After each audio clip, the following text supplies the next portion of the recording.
Ginger, good afternoon. Good afternoon. That means you can hear me. Oh, I can hear you just fine. I mean, it ain't like you're across the seas or anything. I know. Isn't technology amazing? Well, I thank you today for taking the time today to talk to me about your new book, Memoirs of the Bright Side of the Moon. And for those who aren't too familiar, you were married to this guitar player called David Gilmour from Pink Floyd. Yes, I was 20 years. No, actually 19. Just a phenomenal guitar player. I mean, one of the anyone big like that who came out in the 70s is just a rock legend, Mm-hmm. After reading your book, I mean, what I enjoyed, Ginger, is that it's not just filled with dirt about Pink Floyd. I mean, there's very little, actually. It is just a book that details everything that happened from your perspective around the band and so forth, and your life as a wife and mother and rock and roll wife. Mm-hmm. When I was growing up, Dave's techniques really led me to take interest in the guitar, and I just love how you detail in some of your stories. You just paint a really good picture of what it was like watching him perform with the Floyd every night and throughout his solo career. After all the years on tour with David and watching him and the band perform, I know that you did mention watching him from home during the Live 8 concert. What was that like for you? Yeah. It was like the completion of a cycle in some ways. I was home, sitting in front of the television. My children were in the audience, and they were texting me. Oh, wow. every moment telling me what was going on. And I was praying that David and Roger would forgive each other and allow the creative moment that they're so good at having done come forth. Because the joy in the audience of all the people, their expectation, they were just so, wow, we've waited all this time, and it was, 24 years maybe? Sure, just about that, yeah. And certainly we had gone through all of that conflict that the band went through in their divorce, which also affected all of the home lives. It was quite something for all those years, from the wall when Rick had to leave, all that conflict going on and on and on through the film, through the final cut, and on through the court cases and stuff, for them to come together, for me was probably on the subtle level the most amazing thing to give as a gift to humanity, not just for them to come together and play together, but to actually, it gives me tingles, to have forgiven each other and allowed the beauty of the music to come forth beyond human conflict. That for me is a huge present, and probably not many people. I had to say it because it's like they forgave each other. I was in the kitchen going, come on guys, let go, let go, let go. Be what you were when you wrote that music. Yeah. And when Comfortably Numb happened, that's what they did. It was incredible to witness from my perspective as well. As I mentioned, I grew up listening to Pink Floyd all the time and just trying to emulate David's guitars, and knowing how serious the guys took the music, especially Roger, and for things to go bad for so long. I mean, man, just for them 3 or 4 songs, just to have that back was a moment in time. It was, yes. More so than just them coming together, as I said. Absolutely. Just out of curiosity, do you follow David's new music, his latest stuff with Pink Floyd, The Endless River, and his new album, Rattle That Lock? I have listened to it. I have my opinions, which I don't really want to talk about. Okay, understood. And just from my perspective, it's just good to see artists just continue. They're creative vials for their thoughts, and it's just nice to see them continue like that, as Roger has as well. If you remember that there was a moment that we were in New York and I met with Werner Engel. And Yes. he had said to me that Carl Jung has written one of his books called Art and the Unconscious, and that it is so important for an artist to constantly connect. I personally believe that it's important for every person because every person has a creative connection to their soul. And it is through creativity in whatever way is your way that opens that. And it's at that point, David was resisting the word soul, but he is incredibly intuitive as a person. I have observed him. It's so special when a person touches that place. And that's what he did, and that's why no matter what, he needs to continue doing that. Ginger, one of the things that really gave me chills was when you talk about during the Wall tours, towards the end when David comes out on top of the wall and just starts playing those notes to Comfortably Numb. How you verbalize that is, it's just, I wish I was there, and after reading the book, I feel like I was there, the way you portray that. I mean, that had to have been something special just, to be touched like that by music. Every time. I mean, there's an essence when any art form touches God, so to speak, and is channeling heaven or channeling your soul or channeling beauty, whatever you want to call it. The magnificence of what we are as human beings. That's what an artist in its highest purpose will do for people. And it isn't that you sit there and say, wow, he's really a great artist. He's a great guitar player. He was, in that moment, he was more than that. He showed us that a human being can touch those realms of such beauty. And that's why those moments, because going through the whole of the wall imagery and everything night after night, during some of those, even watching it being created, it was torture. And at times, because you need sometimes when you're so blinded by the hardship of life, that what we've created as people, and forgetting the beauty, sometimes you have to be knocked in the head, and that's what Roger did. To then you see the release when Comfortably Numb happened, and you are released from all of that angst is a special moment. And that song is incredible, what he achieved in that song. And there was a moment Roger didn't want it on the album. When I read that, I couldn't believe that you state that in your book, that for a moment we may not have had that song. And I think that's a critical point. Mm-hmm, yep. Unbelievable. One of the things that I liked about the book is that there's a lot of people that you've met throughout touring with Floyd, coming out of Michigan, and you mentioned as a fairly shy young woman. How long did it take to feel comfortable touring with the band and being around, some of the guys you mentioned, Mick Jagger and George Harrison and Bob Geldof, even Andy Warhol and Stevie Wonder? How long did that take to just realize that was just a part of how it is now? We were in love. It was so wonderfully in love and a dream come true for me that it was a new environment to be in. I traveled a lot with my stepdad in the Coast Guard from place to place. Oh, okay. It was a new environment, but it just didn't matter.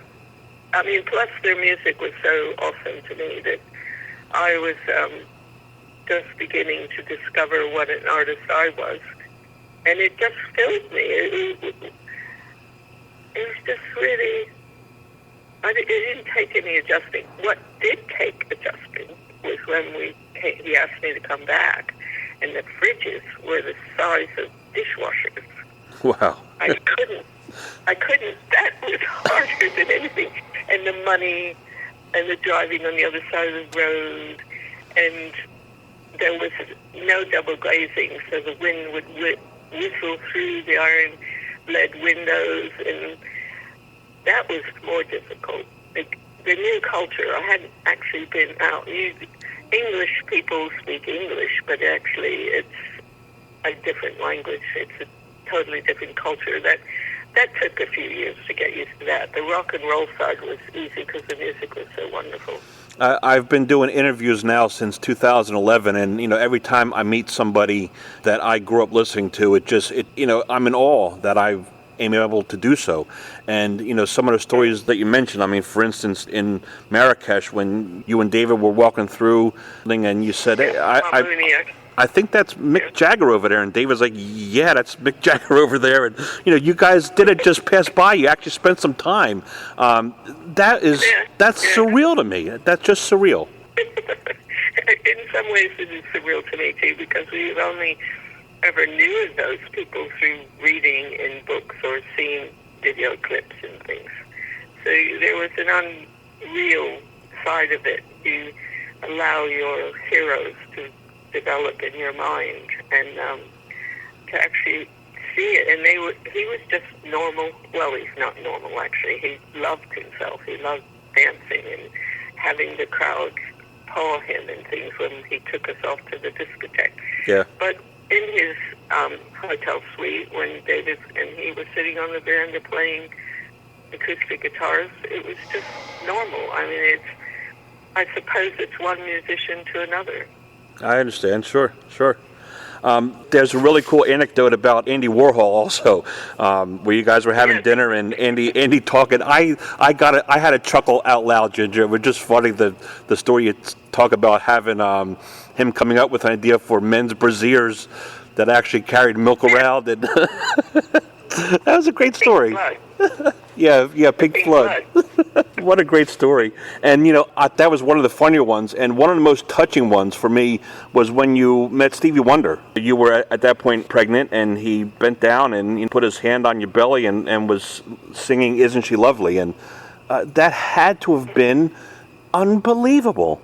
And also it's so touching that it sparks in my heart with such happiness ever since, It's never leaves me, and I'm so happy to share it, because that was the thing about what became obvious while I was writing, because I was divinely inspired to do. I didn't know why, but by the end it was that there is the bright side. No matter what happens, life is challenging, but there is the bright side, and that is the purpose of the book. To take you into those journeys of experiences that you might have dreamed to have. And I take you there. I didn't know that would happen. Someone says I paint with words. And most people say they feel they were me in those situations. And what happens is that through the difficulty times that we went through, I have come out and emerged to be able to write this book, to say, I still feel the beauty of what we had. And I still find beauty every day in my life. No matter what mood I might wake up in, I work all day to make sure that I remember that joy and beauty is in every flower that's budding right now with the spring. Just look for it so that it counteracts the images of CNN that we are watching all the time. And Ginger, I appreciate you stating that, because, now that I think back to what I read in your book, it is a very positive book. I mean, like you said, even through the lawsuits and the band's divorce from each other, you still tell like a positive spin on a lot of it. And it's just a really inspiring book overall, I would say. I'm happy to hear that. That's my life vision. That's my quest.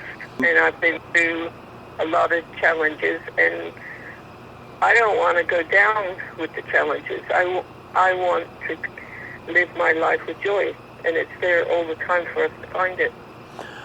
Growing up here just outside of Philadelphia, of course, when you mentioned the part about returning to Philadelphia, I mean, it was just great to hear. That's my hometown, Philly. And talking about the spectrum. I mean, talking about going to Philadelphia to see the family, and then going for the Animals concerts at Madison Square Garden. It's just unreal. Do you ever get back to here to Philadelphia? Well, I did, but my father passed over about 8 years ago, and most of my relatives, uncles, grandparents, they've all passed on. And we had such a large family of cousins and things, I have no idea who they are anymore. Wow. And plus, with traveling and the family and living in the UK, I don't really get over there very much at all.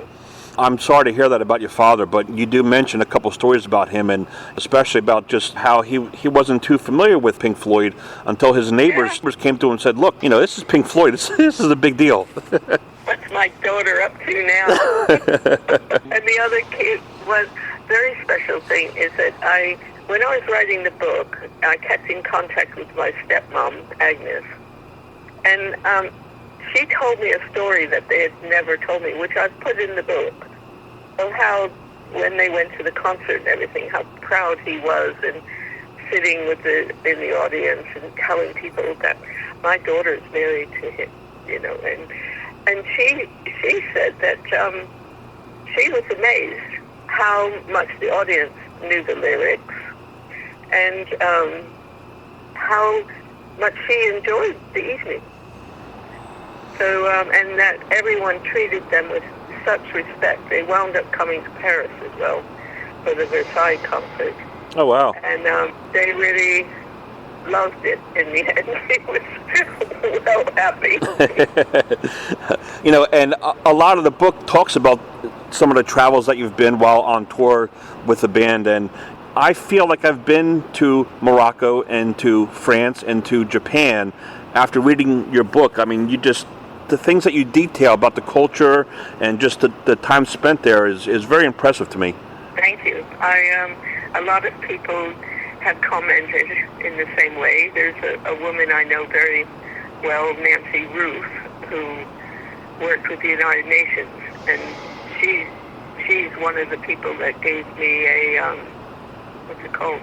A review of it, yeah. A review, mm-hmm. And it's in the book how she felt that she went on a tour around the world reading the book. She is one that does travel, and so it meant a lot to me for her to say that. I can relate to not only Philadelphia, but you mentioned about spending some summers in Wildwood, down by the shore, and it was just awesome because there was one part where you mentioned, I think it was your uncle that used to take you, and you can still remember just the little bings from the games on the boardwalk, and just those little details is what rings in my mind as well when I think about, again, summer's around the corner. I'm going to be going on down to Wildwood.